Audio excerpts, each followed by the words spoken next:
Welcome to Nero Wolfe's world, where orchids bloom and secrets unfold. Tell us where you're tuning in from. Archie will keep score, Wolfe won't admit he cares. Subscribe for more classic Nero Wolfe mysteries. Every good mystery deserves good company, and a little gratitude between cases. A warm thank you to Norma, our newest patron. Your support keeps the orchids blooming and the mysteries alive. Join the circle of mystery lovers on Patreon. Link in description. Nero Wolfe and the victim without a crime. The telephone started yowling at 12:37, slicing through the kind of sleep that makes you forgive civilization for inventing mattresses. I rolled over, muttered something unprintable about night owls, and reached for the receiver. "Mr. Wolfe's residence," I said, trying for professional while half draped in fatigue. A woman's voice came through low and tight, the kind that could wrap around a man's throat and squeeze. "Please, tell Mr. Wolfe I need help, tonight." "Name?" I asked. A pause, breath-catching. "I can't. Not yet. He must prove nothing wrong happened." Then a click, a hush, and the dial tone humming like mockery. Now, some people would have gone back to sleep. I'm not some people.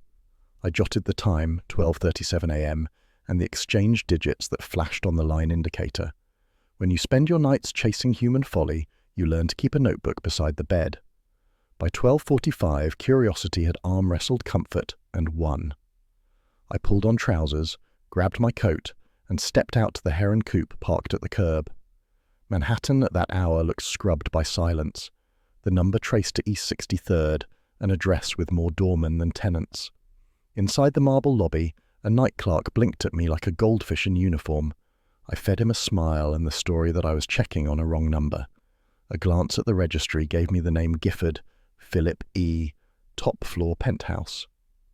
I left before the clerk's mind caught up with his badge. Nothing stirred in that building but polished air. Whoever had called, she'd gone to ground. I drove back to the brownstone, filed a note for Wolfe, and tried to sleep until morning's coffee could forgive me. At 9, I was at my desk, typing up the previous week's expense sheet. Wolfe hadn't yet emerged from the plant rooms, which was just as well, disturbing him before orchid hours rates below treason, but above tax evasion. Fritz glided in at 10 with breakfast crumbs still clinging to duty. "Mr. Wolfe asks if you will refrain from hammering that machine until 11. "I'll try," I told him, "but civilization may regress meanwhile."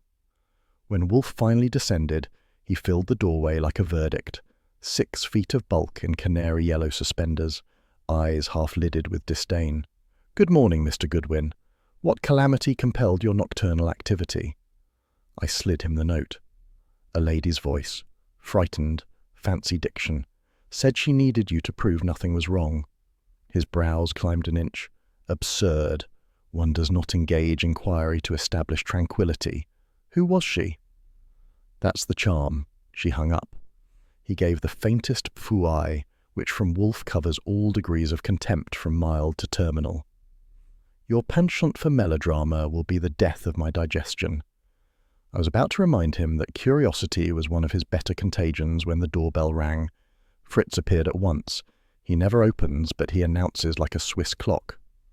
"A lady to see Mr. Wolfe, Mrs. Lenore Gifford." The name clicked. I looked at Wolfe. He looked at me. For a man who disapproves of coincidence, his nostrils widened slightly, which is his version of a gasp. "Show her in," he said. Mrs. Lenore Gifford entered like she owned the patent on fragility. Tall, impeccably tailored in dove grey, she carried an aura that whispered perfume and secrets. Her eyes did a quick tour of the office, the globe, the red client chairs, Wolfe himself, and settled on me as if I were optional furniture. "Mr. Wolfe," she said, voice low but polished. "I fear I've made a dreadful mistake." "You telephoned last night," Wolfe stated, not asked. Her eyes flickered. "Yes, I shouldn't have. It was foolish." "Indeed. Yet here you are." He gestured to a chair, the red one nearest the desk. She sat with the grace of porcelain daring gravity. "My husband, Philip Gifford," she began, "left our apartment yesterday morning. He hasn't returned. He deals in art, travels often. But this time," her gloved hands clenched, "there are people who might wish him harm, but I cannot go to the police." Wolfe leaned back, fingers steepled. "Madam, this establishment does not substitute for civic authority." "I'm not asking you to find a criminal," she said quickly, "only to confirm that nothing criminal has occurred." I couldn't help it. "Nothing criminal? You've come to the wrong address, lady." Her mouth twitched, half shock, half humour. Wolfe sighed, the kind that weighs worlds. "Mr. Goodwin's levity is a defence mechanism. You will ignore it." "Yes, sir," she murmured. He continued, "Why must the police be excluded?" "My husband's reputation," she said. "He represents collectors, negotiates loans between galleries. A scandal, any scandal, would ruin him." "And yet he is missing." "Yes." "Has he vanished before?" "Never." Wolfe pressed the bell cord. Fritz appeared, immaculate as law. "Coffee for 3, Wolfe ordered. While Fritz obeyed, I studied Mrs. Gifford. The gloves were new, but one seam at the right wrist was frayed. The pearls at her throat were real, the smile wasn't. I've seen that look. Someone balanced between terror and etiquette. "Tell me, madam," Wolfe said when Fritz retreated, "what did you mean last night by 'prove nothing wrong happened'?" She hesitated. I was afraid. Philip mentioned receiving strange calls, anonymous men wanting to authenticate paintings he'd never handled. He laughed it off, but yesterday he left for an appointment he refused to name." Wolfe's gaze cooled. "And you wish me to assure you he is unharmed, though you fear harm?" "Yes, I'll pay whatever you require." 5,000, he said instantly. She blinked, then nodded. "Of course." From her handbag came a neat envelope. Cash, by the look of it. I took it, counted quickly, and filed it in the safe. Wolfe accepted the transfer as though she'd given him a newspaper clipping. "You will leave me your husband's description, recent photograph, and any correspondence of note. Mr. Goodwin will make preliminary inquiries." Her fingers trembled as she wrote on my pad. When she looked up, I caught a flash of something behind the composure. Guilt or grief, hard to tell at 10 paces. "I beg you," she said softly. "If you find him, before anyone else does, let me know first." Wolfe inclined his head. "We shall see what facts deign to appear." She rose, thanked him, and walked out with a scent of jasmine and dread. The door closed behind her like punctuation on a lie. I turned to Wolfe. "She's lying through her manicure." "Obviously," he murmured. "But the lie's purpose is the question." Maybe the husband skipped with another woman. Possible, but unlikely. Vanity precludes discretion. He frowned toward the orchids beyond the door, calculating. An art dealer engaged in secrecy suggests commerce beyond legality. Counterfeits, perhaps. Forged provenance. Paintings, money, mystery. Sounds like culture with claws. He ignored me, which is standard. "You will visit Gifford's gallery. Observe without intrusion." "Sure, and if the doorman asks?" "Improvise, within reason. Avoid melodrama." At 11:30, as he rose, slowly, reluctantly, for his plant rooms, Fritz reappeared with the coffee tray. Wolfe took a cup, inhaled, and nodded. "Fritz, remind me to serve quenelle de brochet tonight." "Oui, monsieur," I said. "Planning dinner already? A man's missing." "My faculties require sustenance. I shall contemplate Mr. Gifford's fate among my orchids." When he vanished up the elevator, I gathered my notebook, hat, and 38. Stepping into the October glare felt like trading civility for suspicion. At the gallery on Madison, everything gleamed. Mahogany floors, gold frames, staff with accents. A brunette at the desk, later I learned she was Pauline Vane, the manager, gave me a smile shaped like policy. "May I help you?" "Philip Gifford in?" "Mr. Gifford is away." "Out to lunch or out of state?" Her eyes cooled a degree. "He's travelling on business." I looked past her at the walls, empty hooks where paintings ought to be. Quiet day for art. "We're rearranging exhibits." "Sure. What's the theme? Gone with the wind?" Her mouth stiffened. "If you'll leave your card, Archie Goodwin, Nero Wolfe's office." That did it. A flicker of nerves betrayed her. "Oh, I'm afraid I don't know." "Save it. Just tell Mr. Gifford when he drops in from wherever he's hiding that we called." I drifted through the main room, pretending to admire a vacant wall. Near the office door, a ledger lay open. Entries half erased, pencil rubbed to ghosts. I noted a cancelled check stub made out to J. Marlowe. As I stepped outside, the doorman studied me like I owed him art appreciation.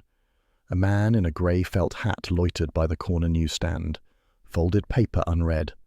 When I moved, he moved. Old trick. I slowed, pretended to light a cigarette, then swung left. He shadowed me 2 blocks before evaporating into the park's mist. Back at the brownstone, Wolfe was descending from the orchids, expression neutral as marble. I briefed him in 5 minutes flat. He listened, eyes half closed. A gallery with no art, a ledger with no honesty, and a tale with no imagination. Adds up to something crooked, I said. Perhaps, or merely inept bookkeeping. He reached for the envelope of cash, weighed it. Nevertheless, Mrs. Gifford's payment obliges us. Want me to check hotels? After lunch, he rang for Fritz. I never think on an empty stomach. I grinned. That's mutual, though mine's smaller and noisier. He scowled but didn't deny it. As Fritz announced lunch, Wolfe rose with imperial slowness. You may dine, then investigate. And, Archie, yeah? Do refrain from gallantry. It clouds your intellect. Sure, I'll stick to curiosity. It's cheaper. He grunted, which from Wolfe ranks as affection. Then he disappeared toward the dining room, leaving me with a phone number, a dead end, and the faint smell of jasmine still drifting in the office air, like a promise I didn't trust but couldn't forget. At 2:30 that afternoon, the sun was hanging over Madison Avenue like it had nothing better to do, and I was parked across from Gifford & Company Fine Arts, trying to decide whether a missing husband or a lying wife was the worse investment.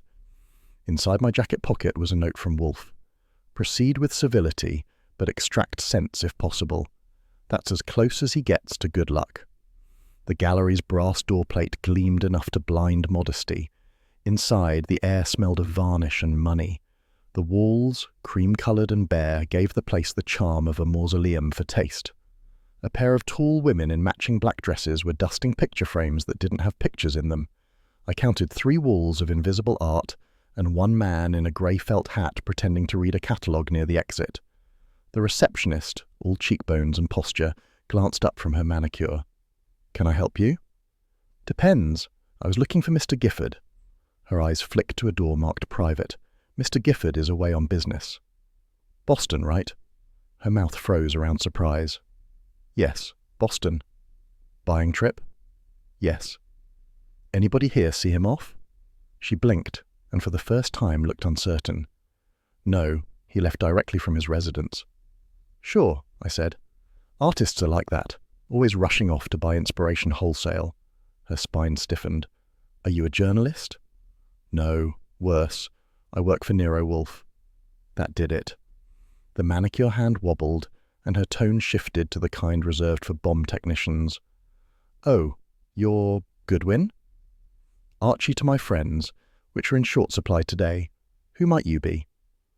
Pauline Vane, gallery manager. Then you'd know where your boss went. Her lipstick smiled without meaning it. Mr. Gifford's schedule is his own. Even Houdini left a note, I told her. She started to speak, then stopped when the grey-hatted man near the exit folded his catalogue and slipped out. I filed his back in memory. Mind if I look around? I asked. This isn't a museum. Funny. Has the same number of paintings. Her glare could have cracked glass. I strolled anyway, giving the room a lazy once-over. The frames were high quality, empty but labelled with artist names. Picabia, Renoir, Gifford. I bent toward one tag and noted faint, clean rectangles where canvases had hung until recently. Someone had pulled art faster than a bookie pulls odds. A door opened behind the counter and a man in a pinstripe suit came out holding an invoice pad. He had the posture of an accountant and the expression of a man allergic to daylight. Miss Vane, is that list ready? She murmured, Not yet, Mr. Dar. He looked at me, sizing up the uninvited. May I ask your business? Sure. I'm checking on Mr. Gifford. His wife's worried. His frown deepened. Mrs. Gifford? There must be some misunderstanding. I get that a lot. You seen him lately? No. He phoned yesterday morning from, Boston. That's so. What hotel? He blinked. I didn't ask. Must be nice working for a man you can't locate. Miss Vane jumped in. Mr. Gifford is perfectly capable of handling his own affairs. Maybe, but from what I see, his affairs have been handled enough." They didn't laugh. I wandered toward the office door. It wasn't locked. Inside, the desk was neat to the point of guilt. Papers aligned, pencils sharpened, ashtray spotless. On the blotter sat the ledger again, pages now more aggressively scraped, but one thing still survived: the payment trail to J. Marlowe. I jotted the name, date, and amount in shorthand. The wastebasket offered more hospitality. A cancelled check stub, same payee. When a man pays J. Marlowe $3,000 in cash and erases the record, he's either discreet or doomed. Miss Vane's voice came sharp from the doorway. "You have no right to be in there." "Sure I do. I just exercised it." I closed the ledger gently. "Tell Mr. Gifford I'll be back when the walls grow pictures." "You'll do nothing of the sort." "Lady," I said, "your boss hired a ghost decorator, and I'm not in the mood for a séance." As I left, I could feel her stare drilling my back like a power tool. Out on the sidewalk, Madison Avenue was mid-afternoon noisy. Horns, footsteps, the world pretending not to lie. I walked a half-block and checked a window reflection. The man in the grey felt hat was back. He kept 30 yards between us, not quite professional. I led him south toward Bryant Park, slowing at lights. When I stopped, he stopped. When I tied a shoe, he admired architecture. At 42nd, I ducked into the lobby of the Empire Building, crossed to the rear exit, and waited. He passed the front doors, scanning. I stepped out behind him. "Nice day for a stroll," I said. He jerked, muttered something, and vanished into the crowd like cigarette smoke. Too fast to chase without looking hired myself. I memorized his walk, limp on the right foot, and the faint smell of turpentine when he brushed by. Artists, it seemed, were the theme of the day. By the time I reached the brownstone, it was 4:30. The orchids were getting their daily sermon upstairs, and the office was quiet enough to hear the clock judging me. I used the time to type a summary for Wolfe. Facts, guesses, and my personal contribution to sarcasm. At 5:05, the elevator sighed and he emerged, immaculate, the colour of self-control. "You have returned," he observed, "intact and unappreciated. The gallery's got less art than a speakeasy and more mystery than a conjurer's trunk." He lowered himself into the yellow chair and gestured for details. I gave him the sequence: empty walls, Pauline Vane, the ledger, and the man with the grey hat. Wolfe listened, lids half drawn, occasionally stroking the curve of his chin like he was polishing logic. When I finished, he asked, "This payment to J. Marlowe, you are certain of the name?" "Certain enough to autograph it." "Marlowe," he repeated softly, tasting the name. An art dealer's ledger, an erased entry, a vanished husband. If deceit were pigment, we would require a larger canvas. "Then you think forgery?" "I think nothing until facts oblige me. Yet Mrs. Gifford's insistence that we prove nothing criminal occurred now reeks of foreknowledge. Maybe she's just nervous." He snorted faintly. "Fear can be honest. Concealment cannot." Fritz appeared at the doorway with a tray, 2 glasses and a bottle sweating in its chill. "Beer, monsieur?" "Yes, at last." Wolfe poured, the liquid amber under lamplight, and took a measured sip. "Mr. Goodwin, you will note that the art world thrives on illusion. Wealthy patrons purchase reputation, not canvas. Such commerce breeds deceit as naturally as manure breeds orchids." "Nice image," I said. "If art imitates life, these people are painting in invisible ink." That earned the ghost of a smile, a regrettable but accurate metaphor. "Want me to press Miss Vane harder tomorrow?" "No. For the moment, we allow her to stew in ambiguity. It may flavour truth." She didn't strike me as the stewing kind, more the serving cold variety. "Precisely why patience is a virtue." He finished his glass and set it down like punctuation. "Your tale, the man with the hat. Describe him." "Average height, limp on the right, smelled of turpentine." "Turpentine," Wolfe echoed, suggestive. "An artist, or one who cleans up after them." "Maybe he's Marlowe." "Possibly, or an underling assigned to observe interference." He leaned back, eyes closing briefly. "Mrs. Gifford's husband trafficked in forgeries. Therefore the wife lies to preserve either her husband or herself." "Or both?" I said. "That's a popular Manhattan pastime." He opened one eye. "Your levity offends proportion." "It pays the rent," I told him. A grunt. his signal of surrender disguised as disdain. I went to the desk, sorted the cash receipt, and filed the photostat of the receipt. Wolfe watched the method, approving in silence. "You realize," he said finally, "this investigation already promises inconvenience. I dislike art. It is subjective, disorderly, and expensive." "Don't worry," I said. "You'll only have to look at the bills." That earned another small grunt. He pressed the bell cord. Fritz reappeared. "Dinner will be prompt at 8, monsieur," Fritz said. "Excellent. After dining, remind me to consider whether deceit in commerce is more tolerable than deceit in marriage." "Yes, sir." Fritz vanished like a trained illusion. Wolfe looked at me. "You will return to the gallery tomorrow, discreetly." "I'm always discreet, sometimes even invisible." "That," he said dryly, "would be preferable." I gathered my hat. "Sure, maybe the man in the grey hat will lend me lessons." Phooey. He closed his eyes, signalling dismissal. I lingered long enough to note he wasn't just irritated, he was intrigued. For Wolfe, intrigue is the blood pressure of genius. I shut the office door quietly. Behind it, I could hear the faint creak of his chair as he settled deeper, already composing deductions while the city outside painted its evening in neon and deceit. Tomorrow, I'd return to the gallery. With luck, the walls might decide to tell the truth. At 7:45 the next morning, I was halfway through my second cup of coffee and pretending to read the Gazette when the phone gave a growl that meant business. Fritz answered in his usual cathedral whisper, then appeared at the office door looking like he'd seen a ghost in uniform. "Inspector Kramer wishes to speak with Mr. Wolfe. It is urgent." That woke me up faster than caffeine. Wolfe was still upstairs in his private quarters. No one disturbs him before 9 without a medical certificate, but I took the call. "Goodwin," Kramer barked. "Get your boss out of bed. His name turned up on a corpse." "Congratulations," I said. "You've finally solved who killed the conversation." "Cut it, Goodwin. The dead man's Philip Gifford. Pulled from the East River this morning, Wolfe's name and address in his pocket." That took the starch out of my joke. "You sure?" "I was there. You and Wolfe get to the morgue. 10 o'clock. "Hold on," I said. "You know Wolfe's travel radius ends at the front stoop." "Then you come alone. Bring his explanation." The line clicked. I headed for the elevator and jabbed the call button. At the top landing, Wolfe appeared in his silk robe, expression cloudy. "Explain," he demanded. "Philip Gifford's gone aquatic. Kramer found your name in his pocket." Wolfe grunted. "Confound that woman. Fritz, breakfast postponed. Mr. Goodwin, attend to the body." "I figured you'd say that," I told him. "Want a souvenir?" "Bring me information, not souvenirs." By 10 sharp, I was in the city morgue, a concrete refrigerator that smelled like disinfectant and despair.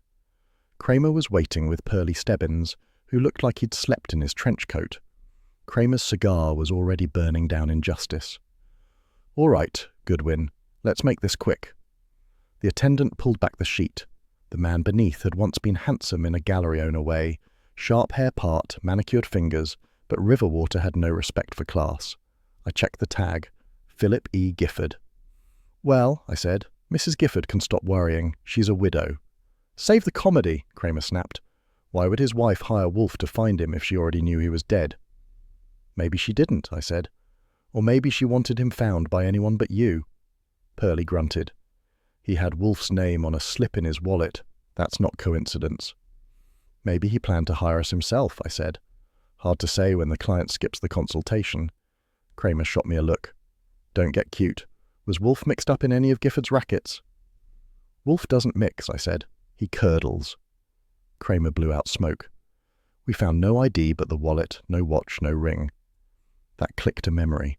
Lenore Gifford's diamond ring, center stone missing like a wink at fate. I didn't mention it. Not yet. "You'll want to talk to her," I said. "She's the one who came to us." "We already did. She swears she never called Wolfe, never hired him, never heard of any call." That tangled the string nicely. "Then either someone's faking her voice or she's faking sanity." Kramer turned to Stebbins. "Photographs for Wolfe." Then back to me. "Tell your boss to keep his fat nose out until I say otherwise." "Inspector," I said mildly, "that fat nose has solved more cases than your precinct lunchroom." He snorted. "Get out before I book you for obstruction." I left with the photos, the morgue smell still clinging like bad cologne. At 11:30 I was back in the brownstone. Wolfe was in the office, dressed and armed with the Times and a chilled glass. "Well?" he asked. "Kramer sends regards and homicide.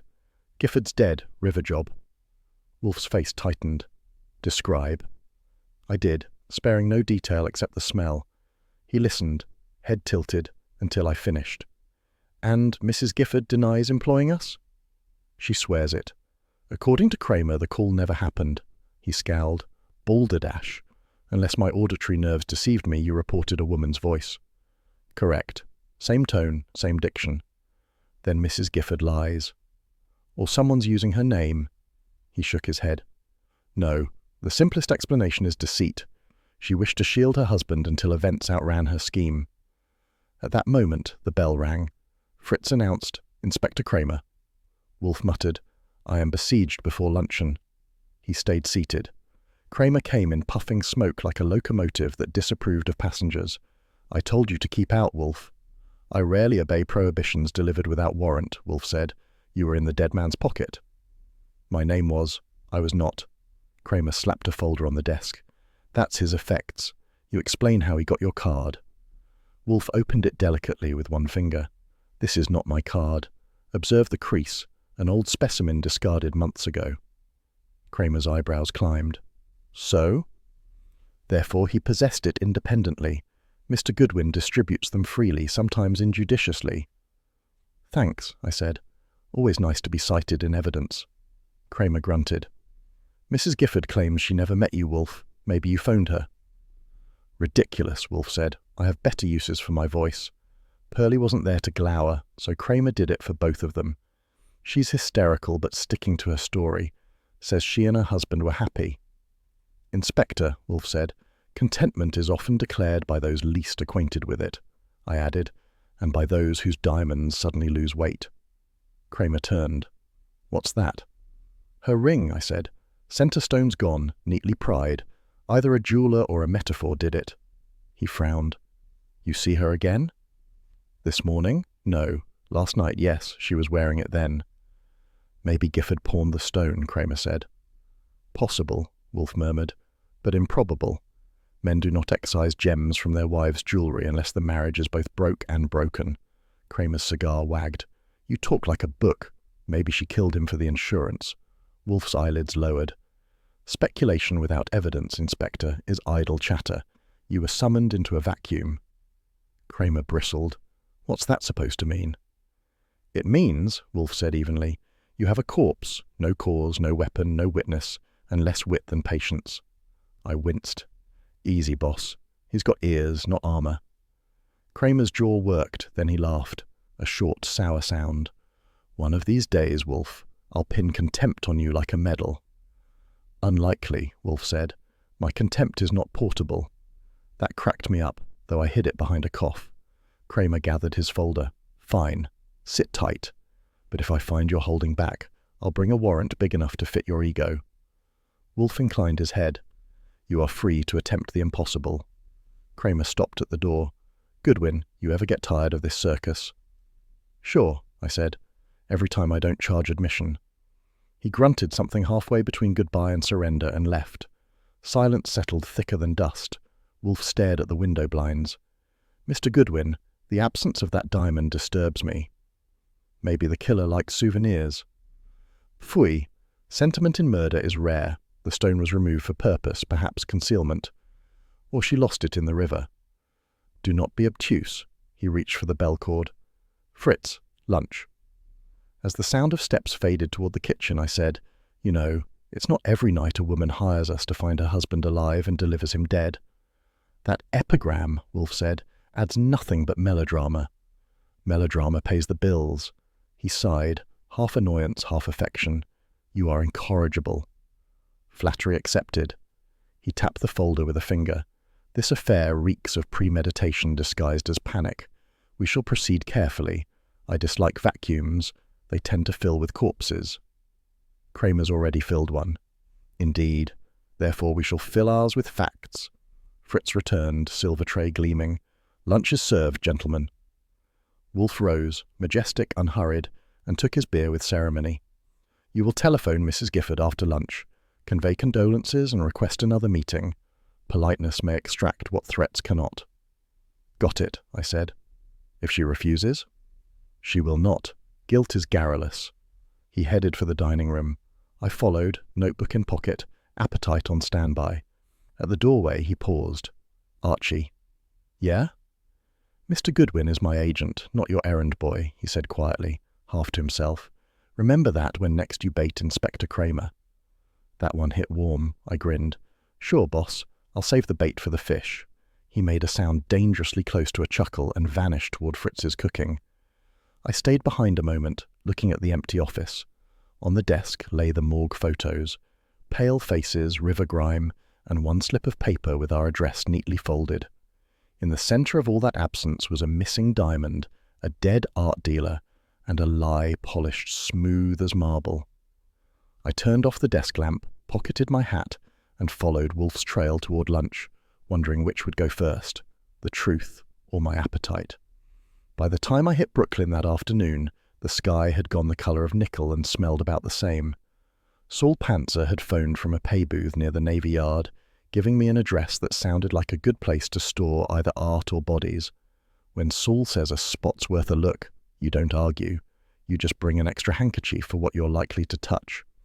The warehouse stood 3 blocks from the river, wedged between a scrap metal yard and a bakery that gave off the misleading aroma of civilization.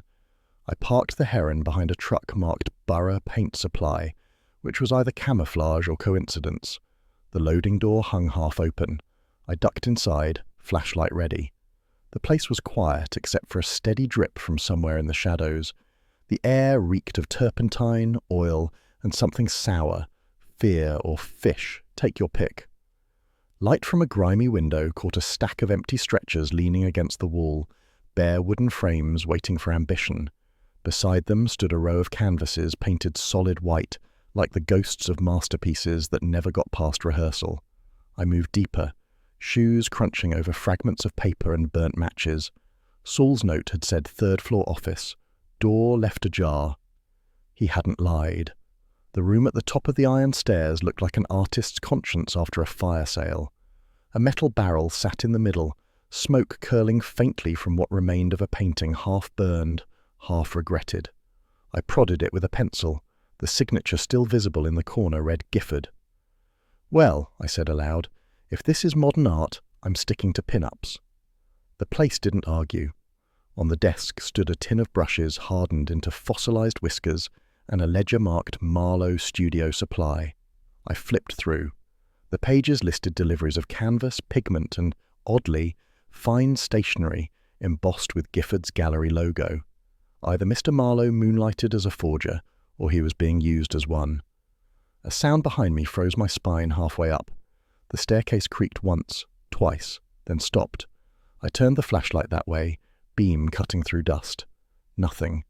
But a faint patch of warmth still shimmered near the railing, the ghost of a hand recently there. Whoever had been listening decided art appreciation wasn't worth the risk.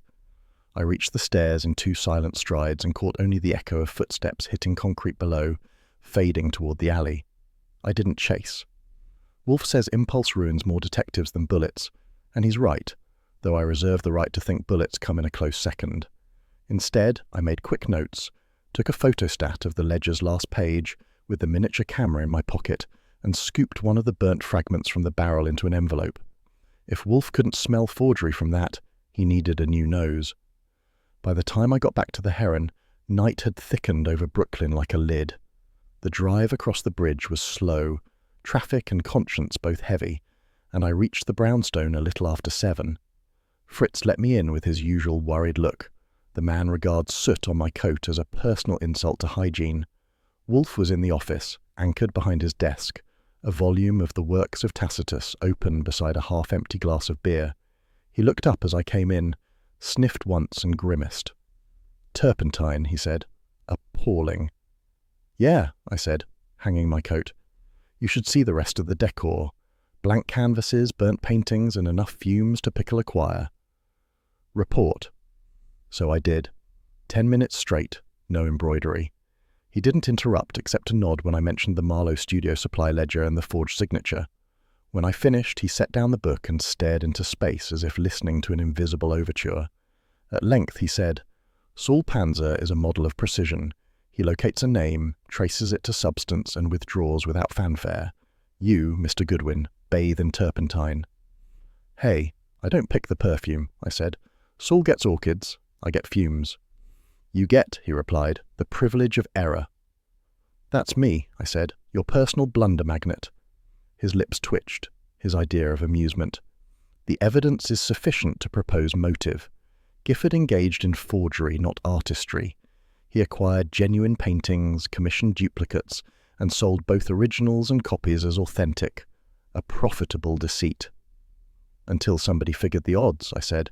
"Maybe Marlowe wanted a raise." "Possibly. Or perhaps Mrs. Gifford discovered the imposture and sought to protect appearances." That name got us both thinking. I pulled up a chair. "She's scared, all right. Maybe of what her husband was selling, maybe of what he wasn't. But she's no fool."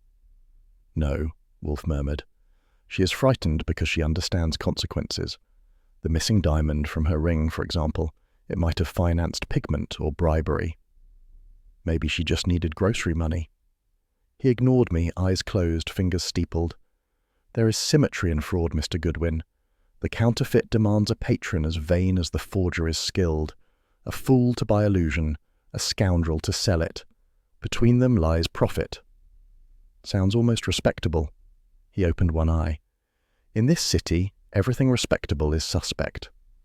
"Except you," I said, though Kramer might debate that. "Kramer's quarrel is with method, not virtue." Wolfe sighed. "He will discover Gifford's fraud soon enough, but not its architect. We must reach that revelation first." "Want Saul to dig further?" "Yes. Have him identify every alias associated with this Marlowe enterprise.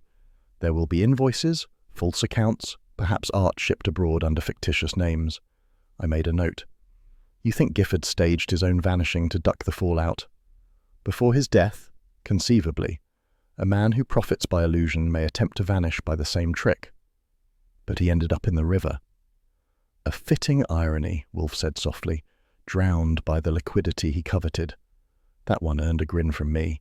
"You should put that on a gallery wall." He grunted, reached for the bell cord and tugged. Fritz appeared, immaculate and faintly curious. "Yes, sir?"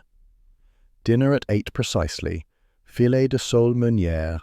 Mr. Goodwin has contaminated the office with solvents." "Yes, sir," Fritz said gravely, retreating. I leaned back. "You know, boss, for a guy who never leaves home, you get around." "Phooey, I travel in the realm of intellect. Yours remains largely unexplored." "Touché." I flipped open my notebook. "What's next?" "You will deliver the photostat and burnt fragment to Mr. Panzer for safekeeping. No original evidence remains here. Then telephone Mrs. Gifford. Inform her that we possess information concerning her husband's business irregularities. Request an appointment tomorrow at 11. And if she asks what kind of irregularities? Say they concern art appreciation in its baser form. She'll love that." He picked up his glass, studying the bubbles as if they formed hieroglyphs. "Mrs. Gifford's fear, Mr. Goodwin, is more corrosive than blood. It will reveal truth faster than police inquiry." "Sure," I said, "if she doesn't bolt first." "She won't. Fear binds as tightly as affection, sometimes more." He drank, slow and deliberate, then glanced at me. "You have done well, despite the odour." "Coming from you, that's a fan letter." He sniffed. "Do not accustom yourself to flattery. It misleads."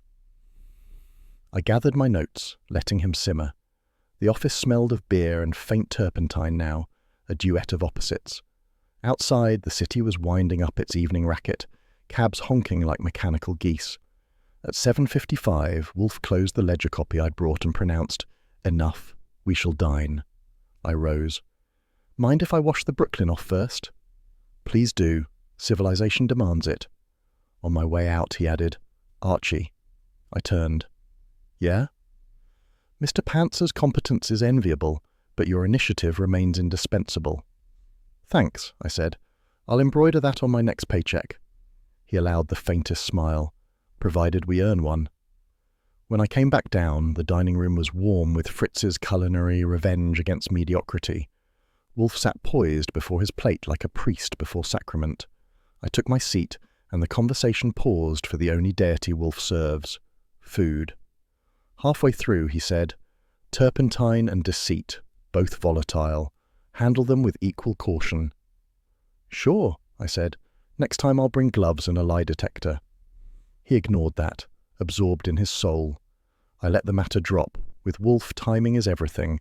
An argument before dessert is heresy. When Fritz cleared the plates, I lit a cigarette and leaned back. "You think Gifford painted any of the forgeries himself?" "Unlikely. His vanity exceeded his skill. He merely orchestrated others.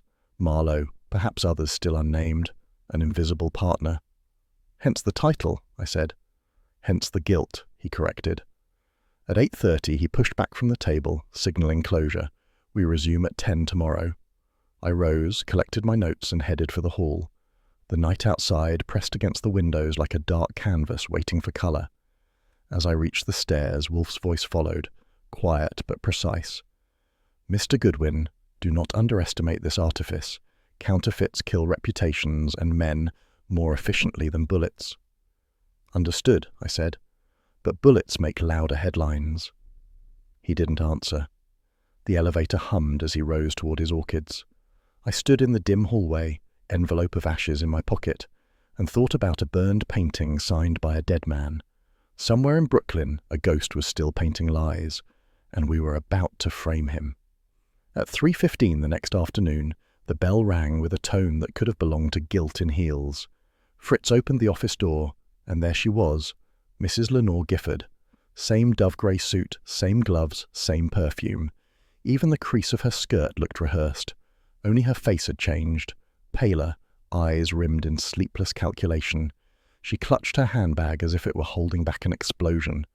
Wolfe didn't rise. He never does. He merely gestured to the red chair and said, "Mrs. Gifford, I trust you have not come to embellish yesterday's fiction." Her fingers tightened on the bag. I don't know what you mean." Archie's narration can only go so far without an editorial. She was lying like an actress caught between scenes, and not a good one. Even the diamond on her ring finger had switched acts. Its new stone was glass, poorly set, and trying hard not to look embarrassed. Wolfe watched her in silence, letting it stretch until even the clock hesitated. "You telephoned my office 2 nights ago," he said finally. "You denied it yesterday. You are here again today. Why?" She took a trembling breath. "Because I was afraid, and because I was wrong to lie." "Phooey, you were not wrong," Wolfe said. "You were frightened, and you calculated. Fright and calculation seldom produce honesty." He leaned back, steepling his fingers. "Who are these men you fear?" "I don't know their names," she whispered. "Philip said only that he'd made business partners, dangerous ones." Archie couldn't resist. "The art world's full of danger, bad taste, critics, and men with paint on their consciences." Wolfe's eyes flicked to me, one finger lifting like a conductor's baton. "Cease." I obeyed, though with professional regret. She went on quickly, words tumbling over each other. "They threatened him. He didn't tell me why, only that he was in trouble. When he didn't come home, I called you. Then I lost my nerve." "You mean," Wolfe said, "you lost control of the story." His tone could have sliced the room into equal parts truth and deception. Her chin lifted. "I only wanted to protect him." "Madam," Wolfe said, "your husband is beyond protection. He was murdered. The protection you now seek is your own." That hit her like a slap. Her hand went to the fake diamond. "Murdered," she whispered. "Then it's true." "It is," Wolfe said. "And now you will cease this theatrical pretense. Whom do you suspect?" "No one," she said too quickly. "She's rehearsing innocence for the wrong theatre," I muttered. "Mr. Goodwin," Wolfe said mildly without looking at me, "your seat is decorative, not editorial." I shrugged and shut up. But she'd heard it. Her lips trembled between apology and fury. "You think I killed him?" Wolfe's voice softened, which somehow made it sharper. "I think you withhold what you know. That is nearly as unpardonable." Tears gathered but refused to fall. She reached into her handbag, fumbling with a handkerchief. "If I tell you everything—" "You will not," Wolfe interrupted. "You will tell me only what you can do without rehearsal." He leaned forward slightly.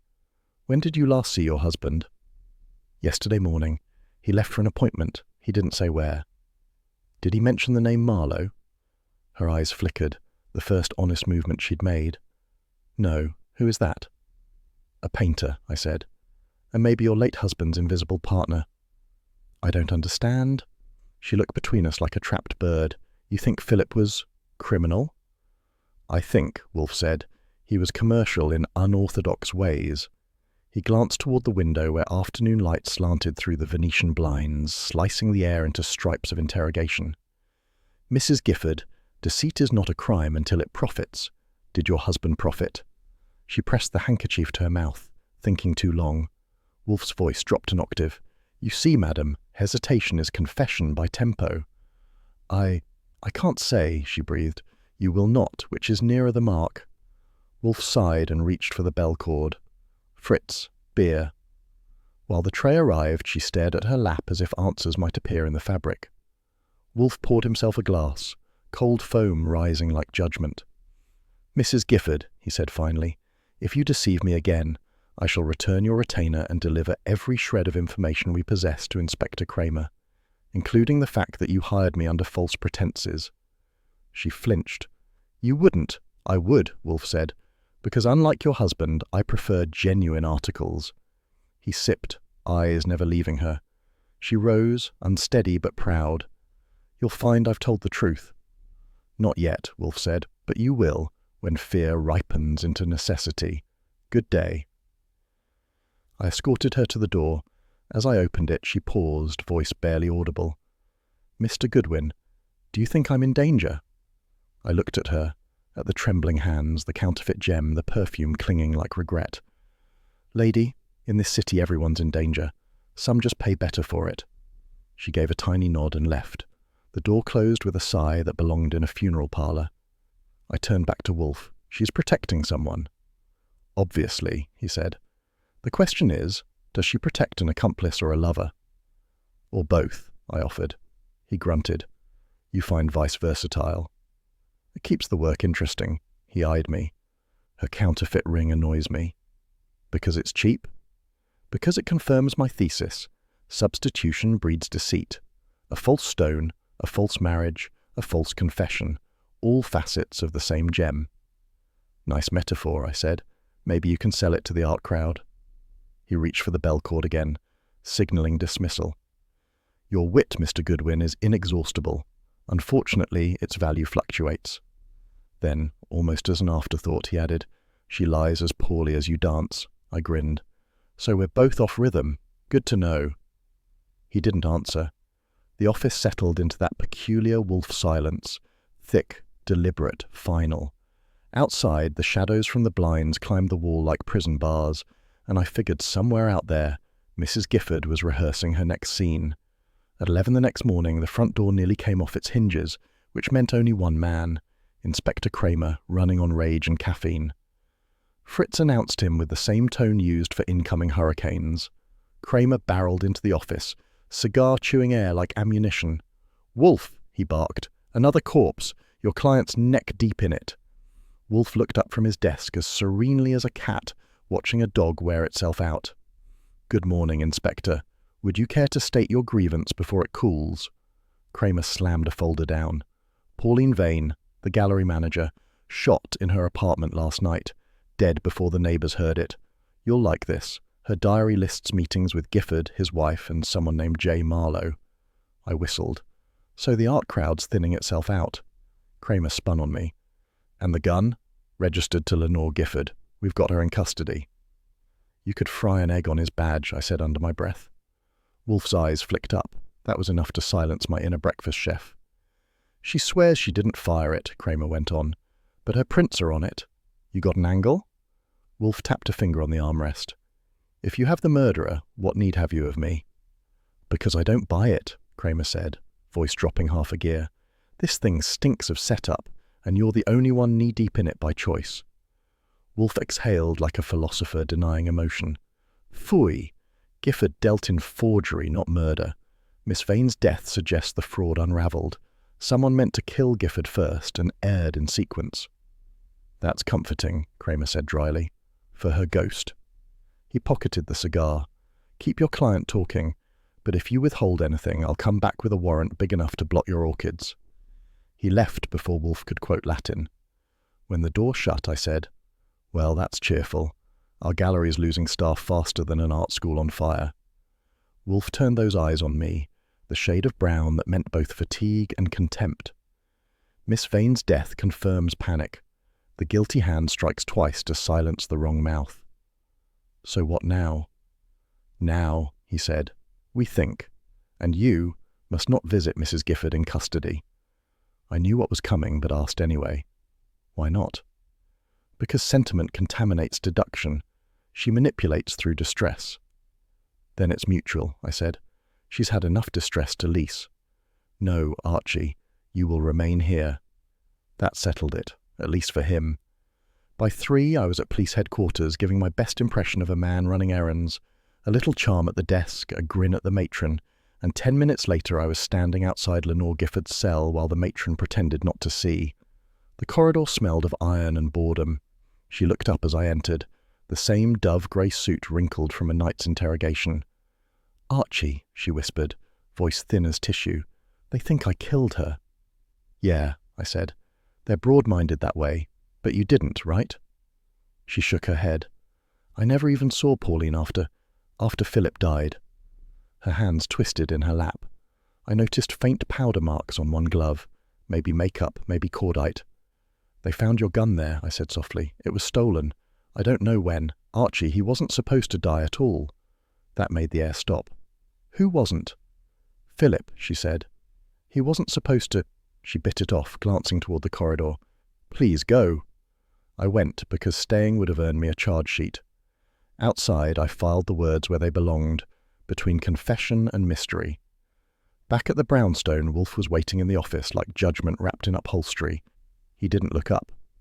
"You went," he said. "News travels fast." "You imperil cases to indulge gallantry," he said, finally meeting my eye. Then, after a pause, softer.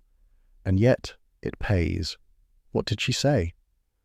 "That her husband wasn't supposed to die." Wolfe's fingers stopped steepling. "Ah, so death itself was an error. Excellent. Then our murderer has made 2. He pulled the bell cord. "Fritz, beer." And that was that. When Wolfe drinks to murder, it's never celebration. It's preparation.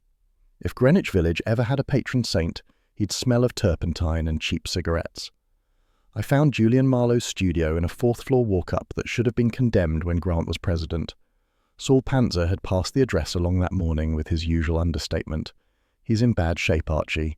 Handle him gently, if he's sober." The stairwell creaked like it was rehearsing for a ghost story. At the top, a door stood open an inch. I pushed it and stepped into what looked like a riot between talent and poverty. Light from a single cracked skylight filtered through layers of dust and cigarette haze. Canvases leaned everywhere, walls, floor, even the radiator, each showing a different scene but the same painter's hand. The brushstrokes were sure, the colours muted, the signatures missing. "If starving artists paint like this," I said aloud, "they should eat less." A voice rasped from a corner. "Compliments from a detective. How original."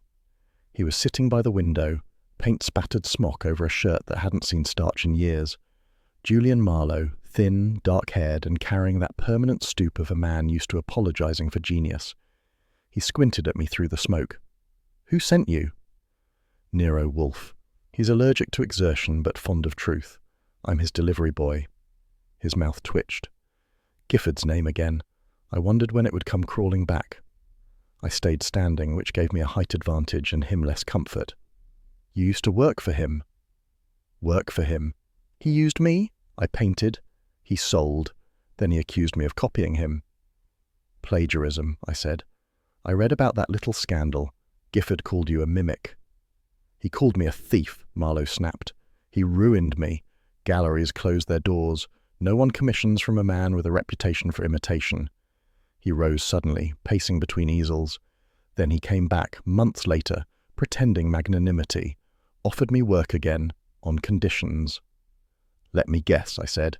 "You paint, he signs." He turned, eyes wild. "You're quicker than you look." "That's what they tell me." Marlowe yanked open a drawer and tossed something onto the table, a photograph, glossy and old. It showed Gifford standing beside a canvas, pen in hand, adding his signature while Marlowe looked on. The painting matched one I'd seen hanging half-burned in the Brooklyn warehouse. "There's your proof," he said bitterly. "The great dealer, the fraud. He promised me 10%, then threatened to blacklist me again if I spoke." I studied the photo. "Why keep it?" "Because leverage is worth more than paint." I pocketed it carefully, meaning to make a photostat later. "Gifford's leverage ran out. He's dead." That hit him like a thrown brush. "Dead?" "Pulled from the river last week." He stared at the floor. Then someone decided his secrets were safer underwater. "Maybe, or maybe yours are next in line." His gaze flicked up sharply. "You think I killed him?" "Not yet, but you've got motive enough to lease." He laughed, a short, brittle sound. "If I had the courage to kill, I'd have painted under my own name years ago." The clock on the wall ticked away 3 beats of silence. Outside, a delivery truck backfired. He started, then crossed to a closet and began stuffing papers into a satchel. "Hold it," I said. "Where's the fire?" "I'm leaving town," he muttered. "I've said too much already." "You'll say more, to Wolfe. He won't chase you. He'll just wait. It's less tiring that way." "No." His voice dropped to a whisper. "They'll find me." "Who's they?" He didn't answer, just shoved the satchel shut and pushed past me, heading for the door. I stepped aside, no point wrestling an artist in retreat. The hallway swallowed him, footsteps fading. I gave him 10 seconds before curiosity overruled protocol. The drawer he'd opened was still ajar. Inside lay an envelope marked invoices G and Cumberland filled with check stubs signed by Gifford. Proof enough of their partnership, and plenty motive for murder. I didn't take the originals, just jotted notes and left everything as neat as sin can look. When I left, the sky over the village had gone grey again. I dropped a dime at a drugstore phone booth and called Wolfe. "Report," he said. "Marlowe's real, broke and bitter.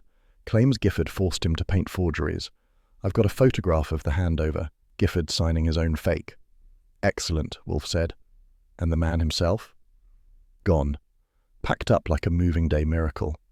A pause thick enough to chew. "He will be found," Wolfe said, "if he is alive."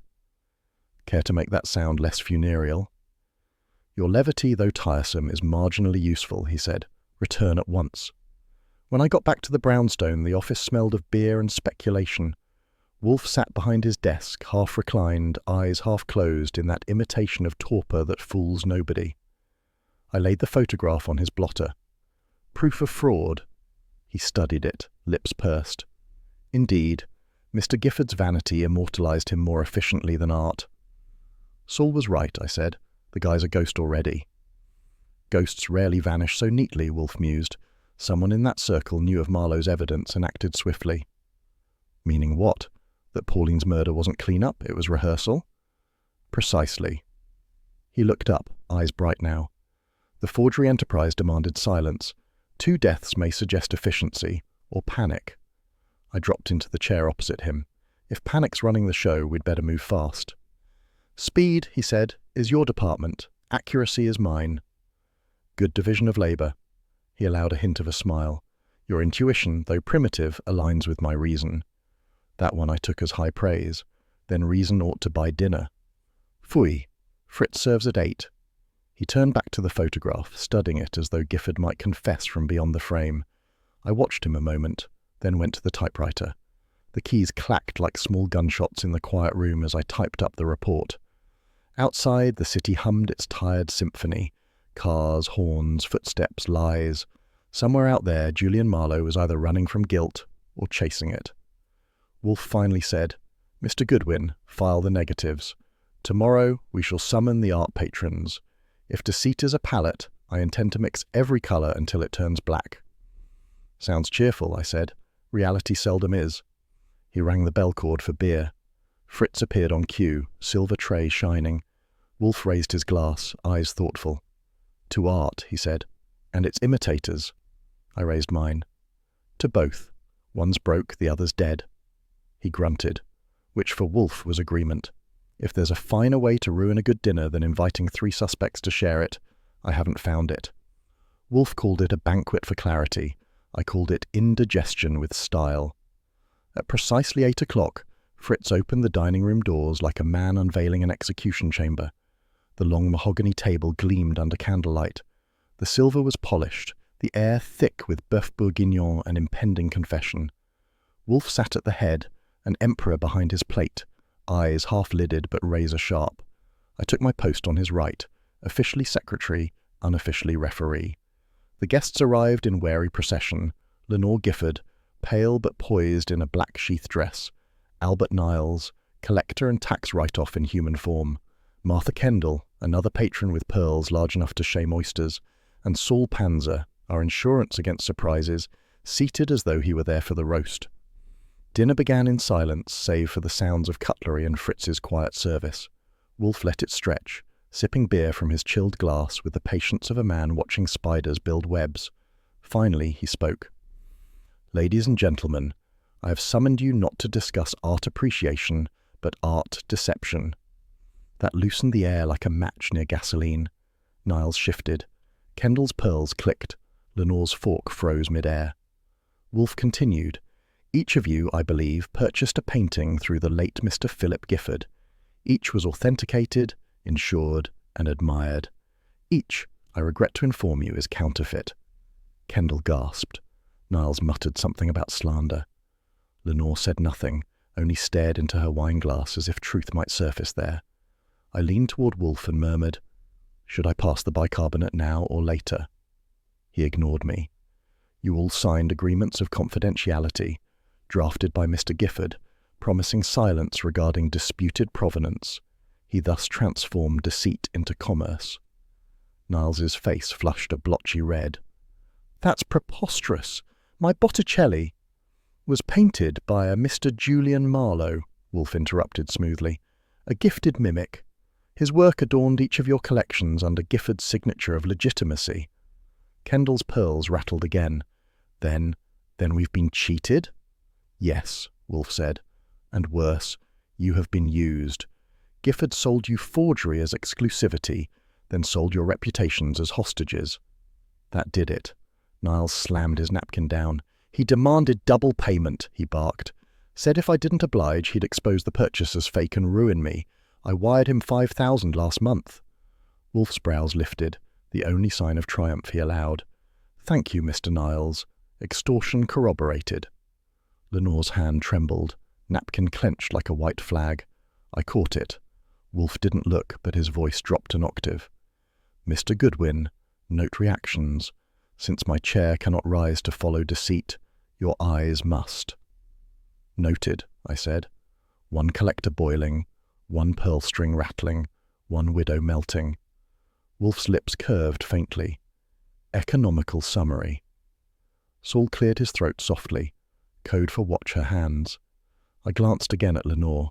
Her fingers had gone rigid around the napkin, twisting it until it tore. Fear, guilt, or both. Wolfe turned to her, voice gentler now. "Mrs. Gifford, you see the consequence of your husband's commerce. Men ruined, women deceived, and yourself entangled. Will you now persist in prevarication?" She didn't look up. "I told you, I didn't know." "You knew something," he said. "Enough to call me in the night, enough to fear these very patrons." Kendall hissed.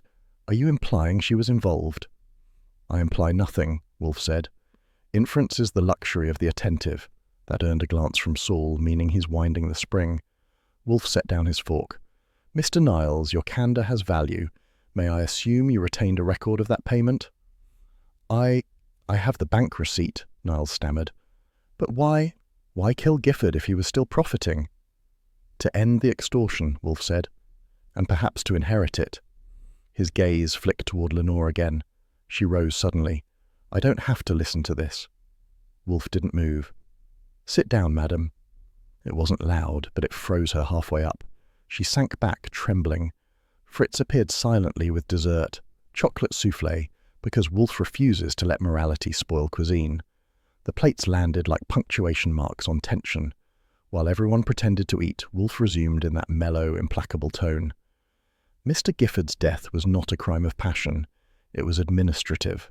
Someone wished to erase a debt or secure a secret. Miss Vane's death followed because she knew too much of both. Niles muttered, "This is madness." "Perhaps," Wolfe said, "but madness seldom signs bank receipts." He pushed back his chair an inch, Wolfe's version of pacing. "You will each, tomorrow, deliver to my office a list of every transaction conducted through Mr. Gifford in the past 2 years. Omit nothing. Concealment will avail you as much as dessert has." I added, "And the souffle's better company than a subpoena." Kendall bristled. "You have no authority to—" "I have reason," Wolfe said. "Inspector Kramer possesses the authority. He will find reason persuasive. That shut her up." Wolfe leaned back, expression unreadable. "Now, before we conclude, a toast." He lifted his beer glass. "To art, its creators, its imitators, and its victims." Niles forced a laugh. Kendall didn't. Lenore's glass stayed untouched. Fritz cleared the dishes, and one by one the guests excused themselves under varying shades of protest. Saul lingered by the door, silent but alert. When the front door finally shut behind the last of them, the brownstone exhaled relief. Wolfe remained at the table, staring into his empty glass. "Mr. Goodwin," he said softly, "our widow trembled at extortion, not at guilt. Her fear lies elsewhere." "Sure," I said, "but her husband's ghost is busy enough without her help." He ignored that. "Tomorrow, Kramer will arrive with questions we prefer to preempt. Prepare a report for his enlightenment. Omit no detail of tonight's display." "You think one of them's next?" "I think," Wolfe said, "our killer is finished eating civility." He rose, slowly, magnificently, and added, "And so am I." As Fritz appeared with Wolfe's postprandial beer, I gathered the notes. The dining room smelled of roast and tension, silver glinting under candle stubs. "Some dinner," I muttered. "I've seen friendlier wakes." Wolfe took his beer, eyes distant. "A wake, Mr. Goodwin, implies peace. Tonight was rehearsal." I couldn't argue. The tablecloth still bore the faint crease of Lenore's torn napkin, like a signature written in fear. At 9:40 that morning, the doorbell nearly lost its dignity again. I was halfway through my coffee, and Wolfe was knee-deep in his orchids, which meant I got the pleasure of meeting the early visitor.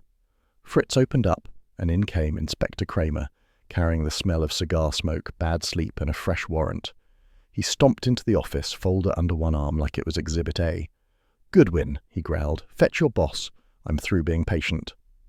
"Through being patient," I said. "You mean there was a time you weren't?" He didn't answer, just planted himself by Wolfe's chair as if sheer irritation could summon him. I picked up the phone, dialed the plant rooms, and said, "Incoming thunderstorm, category Kramer." 2 minutes later, the elevator hummed and Wolfe appeared, immovable as ever, one hand in his pocket, the other smoothing his vest. "Inspector," he said evenly, "you intrude before noon. I assume catastrophe." "Close enough," Kramer said, slapping the folder onto Wolfe's blotter. "I've got warrants, searches of her apartment and your client files, and the DA's ready to arraign her today." "On what grounds?" Wolfe asked. "Ballistics match. The gun that killed Pauline Vane was registered to her, and she had motive, a husband cheating her, an accomplice silenced." Wolfe sighed, like a man confronted with an unripe peach. "You persist in mistaking noise for evidence." Kramer leaned in. "And you persist in sheltering killers. You think I enjoy coming here? You make me look like I'm running errands for your ego." "You do that admirably without my aid," Wolfe murmured. "Damn it, Wolfe, this isn't fencing class. The woman's guilty." Wolfe steepled his fingers. "Inspector, if you wish to avoid public humiliation, grant me 24 hours. I will produce the true culprit." 24 hours, Kramer barked. "The DA wants her arraigned tonight." "Then delay dinner," Wolfe said. That got him a scowl big enough to dent the wallpaper. "You think you're clever, but if you're wrong, I'll have your fat neck in front of a grand jury." Wolfe reached for the bell cord. "Fritz, beer." Kramer threw up his hands. "Every damn time." As Fritz entered with the tray, Wolfe took the glass and gestured toward the folder. "Leave that. I shall peruse it while Mr. Goodwin performs useful labor." Kramer grunted. "You've got until tomorrow. After that, I'm done listening." "An excellent resolution," Wolfe said mildly. "You seldom hear me." Kramer left like a man pulling his dignity through a revolving door. Wolfe turned to me. "Archie, we require proof. Tangible, not rhetorical. The forgery logistics must yield our culprit. I was afraid you'd say that, I replied. Where do I start? Gifford's office, Wolfe said. Examine the paintings. Somewhere the deception is literal, not metaphorical. I grabbed my hat, pocketed a photostat of the warehouse lease, and left before he could assign arithmetic. The Gifford & Co. Mill office looked like culture's graveyard, half-packed crates, dust on the mahogany, and a faint odour of oil paint that didn't belong in a dealer's room. The light was grey and reluctant. I moved through slowly, checking frames and ledgers. Half an hour in, I found it. A small landscape hung crooked near the desk, something cheap enough to escape attention. When I lifted it down, the backboard felt thicker than it should. The nails were new. I pried one edge loose, and there it was, the missing diamond from Lenore's ring, wrapped in tissue and taped inside the frame. Well, sweetheart, I said to the gem, you've had quite the gallery tour. I pocketed it and called Wolfe. He answered on the first ring, which meant he was already waiting. Report, he said. Found your missing stone, hidden in a frame at Gifford's office. Excellent, he said. Return immediately. And, Archie, be discreet. I suspect the guilty hand trembles tonight. It was a nice line, but the guilty hand had other plans. At 7 that evening, I drove back to Brooklyn to take one last look at the warehouse. The streets were deserted, a few cats and a jazz tune leaking from a nearby bar. The place was dark, but a light flickered inside, just enough to silhouette a man moving fast. I eased the door open and stepped in, gun ready. The smell hit me first, gasoline and smoke. Then I saw him. Albert Niles, the collector with the overfed conscience, was splashing fuel across canvases stacked like funeral pyres. Evening, I said. That's one way to critique art. He spun, hand jerking toward his coat pocket. I got there first, pinning him against the wall. The can of gasoline clattered to the floor. You've got paint on your conscience and ashes on your shoes, I said. Care to explain? His face was slick with sweat. I came to destroy it. All of it. Sure. People love bonfires before supper. He sagged. You don't understand. It wasn't supposed to happen like this. Pauline, she was supposed to be Gifford. That froze me. You'd better start unmixing your colours, Niles. He swallowed hard. Gifford blackmailed me. He threatened to tell my wife about the forgery deals. I went to his apartment that night, had her gun, Lenore's gun. He borrowed it once for show. Pauline was there in the dark. I thought, God help me, I thought it was him. I fired once. Neat, I said. So you shot the wrong crook. He nodded, voice breaking. She screamed, I ran. Then the papers said Gifford was dead, drowned. I thought maybe someone, maybe she. Save the guesses, I cut in. Who knew you'd been blackmailed? No one, he said, except Mrs. Gifford. She came to me after, said she'd pay him off. I thought she... Stop digging, I told him. You're already under the canvas. He slumped, staring at the half-burned paintings. I didn't mean to kill anyone. I just wanted it gone. Well, congratulations, I said. You've destroyed art and your alibi in one night. I called the precinct, gave them the short version, and told them to pick him up. When I hung up, he looked at me with something that might have been relief. Tell Wolfe I'm sorry, he said. I'll send it with the bill. By the time I got back to the brownstone, it was a few minutes before 8. Wolfe was in his office, the diamond gleaming on the desk like a smug witness. You're late, he said. Occupational hazard. Niles tried to barbecue the evidence. Confessed to Pauline's murder, thinking she was Gifford. Wolfe's eyes narrowed. So, the cover-up consumes its creators. Nice epigram, I said, but we still don't know who gave Gifford his swimming lesson. Wolfe took a sip of beer, savouring it as if it contained deduction. Indeed, one death by misadventure, one by mistake, both born of fear.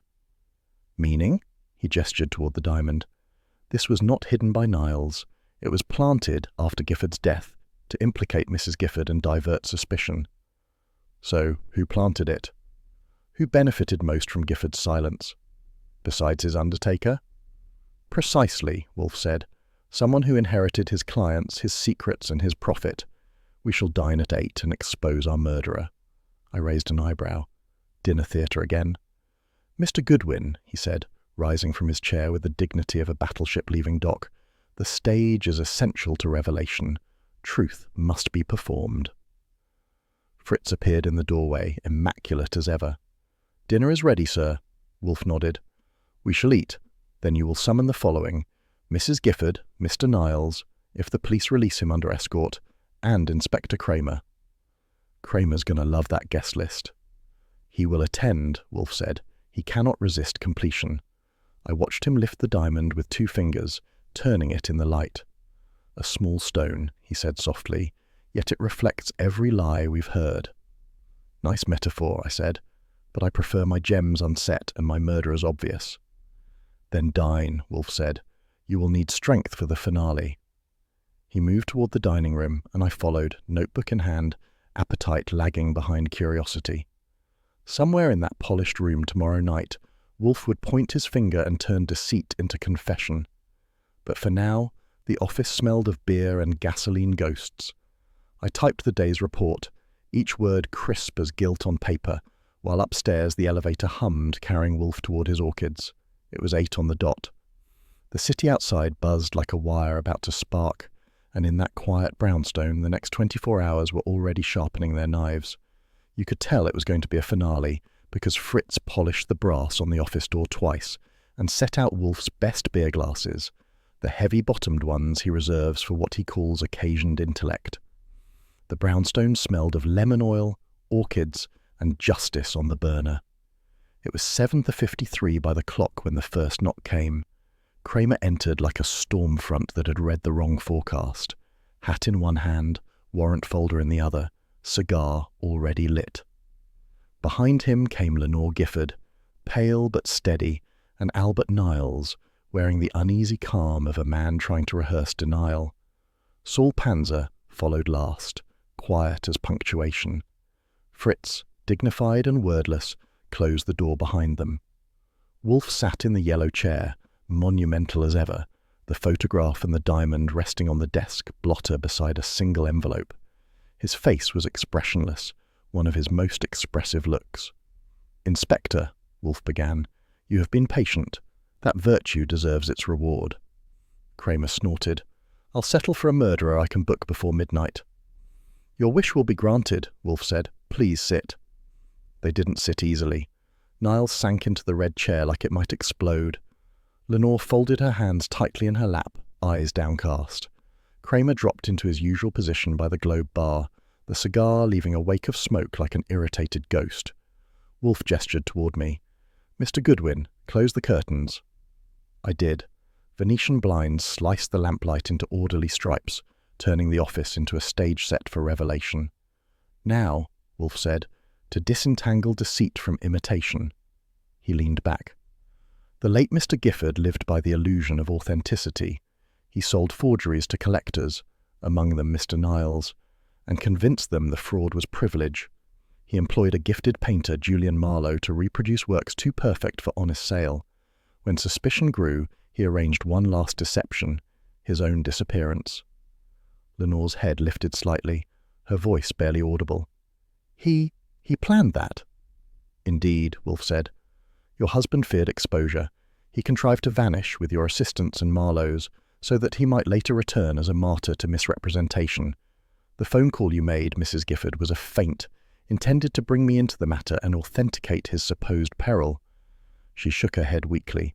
"I wanted to stop him, not help him." "Your conscience," Wolfe said, "was late to its engagement. You cooperated in his pretense until his death made it inconvenient." Kramer cut in. "All right, Wolfe, you've painted a fine picture. Trouble is, it's missing one brushstroke. Who killed him?" "No one set out to," Wolfe said. "Gifford drowned during his own staged disappearance, panic and river current, not murder. The only intentional killing was Miss Vane's by Mr. Niles's mistaken hand." "Patience," Wolfe murmured. "The sequence is everything." He turned his gaze to Niles, who shifted under it. "Mr. Niles, when you discovered your Botticelli was false, you faced ruin. Mr. Gifford exploited that fear, extorting payment for silence.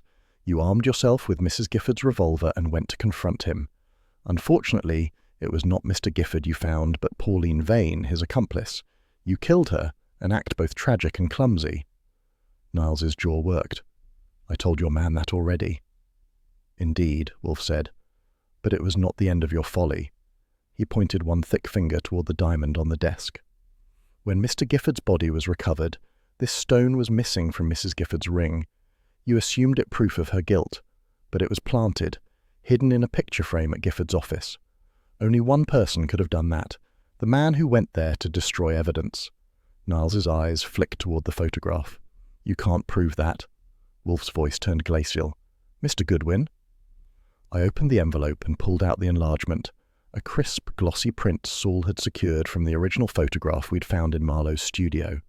It showed Gifford, smiling faintly, signing his name to a forged painting while Marlowe stood beside him, brush in hand. But in the background, reflected in a mirror, was another figure, Albert Niles, watching. Kramer straightened. Well, I'll be, Wolfe continued, his tone soft as a razor stropping. You attended one of the sessions under the guise of patronage. You saw enough to realize the extent of Gifford's fraud. When his death became public, you hurried to the office to burn every trace, including this photograph which you overlooked. You hid the gem, thinking to implicate his wife. And tonight, you nearly succeeded in destroying Marlowe's remaining work. Niles's voice cracked. He was going to ruin me. He promised to expose me for paying twice. I never meant to. Kramer's hand closed on his shoulder. Save it for the stenographer. For a moment, Niles sagged, the breath leaving him like air from a punctured tire. You don't understand, he whispered. They all lied. Gifford, Marlowe, even her. Lenore flinched, but Wolfe lifted a palm. No, Mr. Niles, not all. Some of us merely deduced. Kramer read him his rights with the efficiency of a man whose dinner was getting cold, then signalled the uniform outside to take him. The front door shut behind them with the satisfying sound of punctuation. Silence fell. Only the faint tick of the wall clock and the rustle of orchids upstairs broke it. Lenore spoke first. So it's over. Over? Wolfe echoed. Madam, nothing is over that leaves falsity unexamined. Your husband's scheme entangled more than his victims. He intended revelation, of his own making. You and Marlowe helped craft it, believing it harmless. The irony, as ever, is that pretense breeds only consequence. She stood. You can't imagine what it was like, living with deceit every day, pretending he was brilliant while he blackmailed others.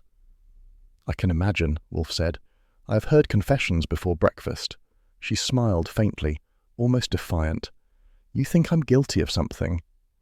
Not of murder, he said, merely of stupidity, which is not indictable, though it should be. That drew a choked laugh from her, which turned into a sob. Fritz appeared silently with a glass of water. She took it with trembling hands.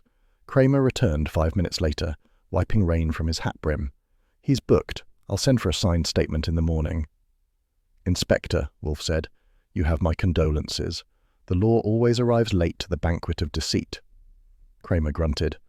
Yeah, well, sometimes we get dessert. He looked at Lenore, then back at Wolfe. She's clear? Utterly, Wolfe said. Her guilt lies in credulity, not crime. Fine, Kramer said, pocketing his notebook. Then I'll go write my report. You'll get credit in it, damn you. An honour I neither seek nor deserve, Wolfe murmured. At the door, Kramer paused. Wolfe, you were right. Again. But one of these days, you won't be. Then, Inspector, Wolfe said, you may have your revenge. Kramer snorted, shoved his hat on, and was gone. After the echo of his departure faded, Wolfe reached for his beer. He lifted it with both hands, sniffed, sipped, and sighed, a one-man symphony of satisfaction. Mr. Goodwin, he said, you were adequate. I leaned back in my chair. From you, that's love, he almost smiled. Affection is a luxury I cannot afford. Sure, I said, you've got orchids for that. He ignored the jab. You handled Mr. Niles with commendable restraint. I would have been less gentle. Yeah, I said, you'd have scolded him to death. He grunted. Phooey. I opened the window slats slightly. The night air slipped in, carrying the city's hum. You know, I said, I still don't get why Marlowe went along with Gifford's fake death. Wolfe's eyes half closed. Marlowe was an artist. He believed imitation could achieve truth. Gifford merely proved that truth in the wrong hands becomes commerce. Deep, I said. You going to publish that or just embroider it on a napkin? He scowled. You mistake epigram for vanity. I mistake it for dinner conversation. Speaking of which, we missed 8 o'clock. Fritz anticipated the delay, Wolfe said. He will serve when summoned. He reached for the bell cord, tugged once, and settled back. Deception, Mr. Goodwin, is like overcooked meat. It requires a sharp knife and a clean plate. Sure, I said, and you're the only man I know who serves it with beer. Fritz arrived then, bearing trays, bœuf bourguignon reheated to perfection, and bread that still steamed. He set the plates quietly, then disappeared. We ate in silence for a while. Wolfe, as always, treated the act like liturgy. I thought of Lenore leaving the brownstone, free but hollow-eyed, of Niles behind bars rehearsing regret, and of Gifford sinking into his own deceit. When Wolfe finally spoke, it was to quote, inevitably, in Latin, "Corruptio optimi pessima." I raised an eyebrow. Translation? "The corruption of the best is the worst," he said. "Fits the bill," I said, though I'd shorten it to, "Never trust a guy who signs another man's painting." He regarded me, the faintest glint in his eyes. "Some men paint to reveal truth, others to cover it." "And you," I said, "just prefer words and beer." He inclined his head. "Each man to his medium." I wiped my mouth, leaned back and looked at him, the great Nero Wolfe, detective, philosopher, glutton, and human dictionary, surrounded by orchids and evidence. If he ever took up painting, the frame would sue for neglect. The city outside was settling into its night rhythm, and somewhere beyond the brownstone walls, people were still faking something: love, art, or innocence. Wolfe finished his beer, eyes closing in brief contentment. "Good night, Archie," he said. I nodded, rising. "Sleep tight. Try not to dream in Latin," he grunted, which in Wolfe's language meant everything was as it should be. I closed the office door behind me, leaving him to his silence and the faint clink of glass against wood. Another case framed, signed, and hung on the wall of memory. And if I've learned anything from working for Nero Wolfe, it's that truth, like art, always looks better under the right light.